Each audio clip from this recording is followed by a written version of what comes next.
السلام علیکم ورحمۃ اللہ وبرکاتہ۔ سارے اپنے پیاروں کو اپنی باتیں میں خوش آمدید کہتا ہوں۔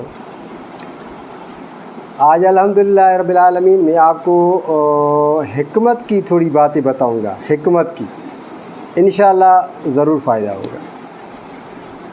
اللہ تبارک و تعالی میں امید ہے ہو سکتا ہے کسی کو فائدہ ہو جائے جو عمل کریں، جو میری ان باتوں کو اہمیت دے گا انشاءاللہ اس کو تو فائدہ ضرور ہوگا۔ حکمت کی باتیں تو میں آپ کو آج وہ بتاتا ہوں۔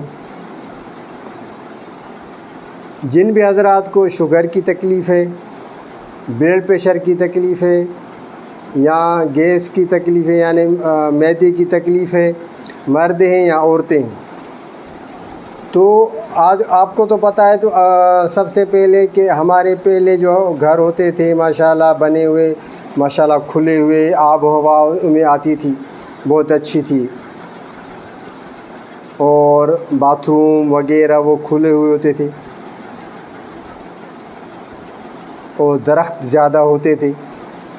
آج کل آپ کو پتہ ہے گھر ہمارے جو بنے ہوئے ہیں وہاں کمروں میں اندر باتھ روم ہے، لیٹرین باتھ روم اندر، ہوا کا گزر بھی بہت کم ہوتا ہے، اور درخت بھی بہت کم ہو گئے ہیں، جس کی وجہ سے سردی بھی زیادہ ہوتی ہے تو گرمی بھی زیادہ ہو رہی ہے۔ بہرحال میرا یہ بتانے کا مقصد یہ ہے کہ جن حضرات کو شوگر کی تکلیف ہے، بلڈ پریشر کی تکلیف ہے، یا معدے کی تکلیف ہے، گیس کی تکلیف ہے، تو سب سے پہلے جب وہ باتھ روم میں جائیں نا، مرد حضرات ہیں عورتیں، وہ باتھ روم کا دروازہ اندر سے لاک نہ کریں۔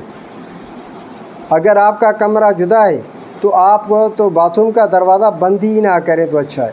زیادہ گرمی کے موسم میں یا سے زیادہ سردی کے موسم میں تو اگر آپ کی جوائنٹ فیملی ہے، بھائی بہن ایک ساتھ رہ رہے ہیں، تو وہاں پر اگر آپ کو باتھ روم میں جانا ہے تو آپ اپنے باتھ روم کا دروازہ اندر سے لاک نہ کریں، کھلا ہوا چھوڑ دیں بھائی۔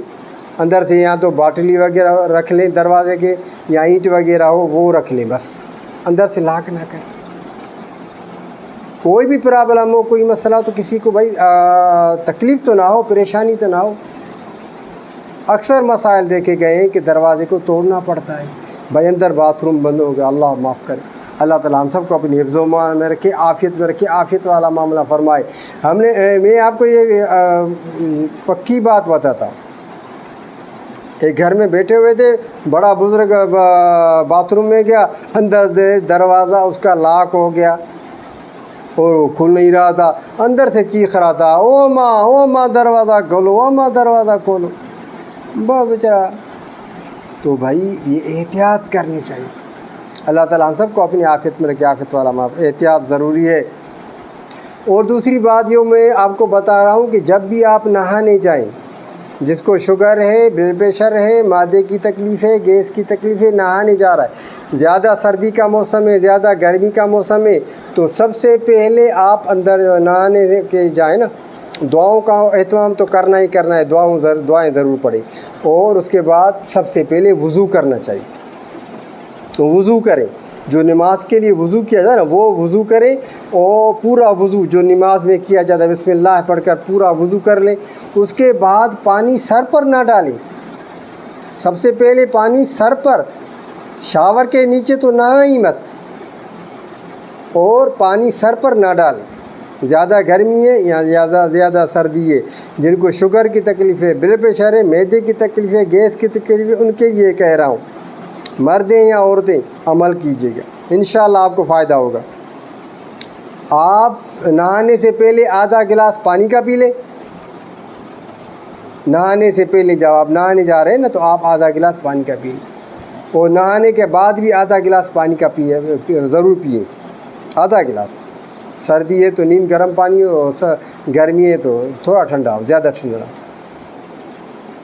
اور نہانے میں جب بھی جائیں تو سر پر پہلے وضو کریں، پورا جو نماز کے لیے وضو کیا جاتا ہے، اس کے بعد آپ پہلے نیچے والا پاؤں پر پانی ڈالیں، اپنے جسم پر پانی ڈالیں، نیچے والے حصے پر، ٹانگوں پر پانی ڈالیں، بازوؤں پر پانی ڈالیں، پھر اپنے جسم پر پانی ڈالیں، پورا جسم نہانے کے بعد آپ جب سمجھیں کہ بھئی پورا نہا لیا، صابن وغیرہ بھی لگا لیں، اپنے جو صفائی کر لیں آرام سے، کوئی جلدی نہیں، اس کے بعد آپ اپنے آخر میں سر پر پانی ڈالیں، آخر میں سر پر. جس کو بھی تکلیف ہے نا، بلڈ پریشر کی، معدے کی، گیس کی تکلیف ہے نا، وہ آپ نہا لیں گے انشاءاللہ کوئی آپ کو تکلیف نہیں ہوگی، کوئی تکلیف نہیں ہوگی. ہم نے دیکھا ہے نا بھائی، جب جس کو بلڈ پریشر کی تکلیف ہے یا گیس کی تکلیف ہے یا معدے کی تکلیف ہے، نہانے کے بعد وہ پورا ہانپتے ہیں، آدھا تو ان کا یعنی وٹامن ختم ہو جاتی ہے. اس لیے کہ سر پر پانی مت ڈالیں، پہلے پورا جسم آپ دھو لیں، وضو کر لیں، پاؤں پر پانی، ٹانگوں پر، جسم پر پانی ڈال کر پورا نہا لیں، صابن وغیرہ بھی لگا لیں. اس کے بعد آخر میں آپ آہستہ سر پر پانی ڈالیں، سر پر آخر میں پانی ڈالیں، اور نہانے کے بعد باہر نکلیں تو پہلے آپ الحمدللہ 5 منٹ بعد پانی پی لیں. یہ احتیاط لازمی ہے، ضروری ہے. یہ تھوڑی حکمت کی باتیں تھیں، انشاءاللہ جو بھی عمل کرے گا اس کو بہت فائدہ ہوگا. دعا اللہ تعالیٰ سب کو عمل کرنے کی توفیق عطا فرمائے. السلام علیکم ورحمۃ اللہ وبرکاتہ.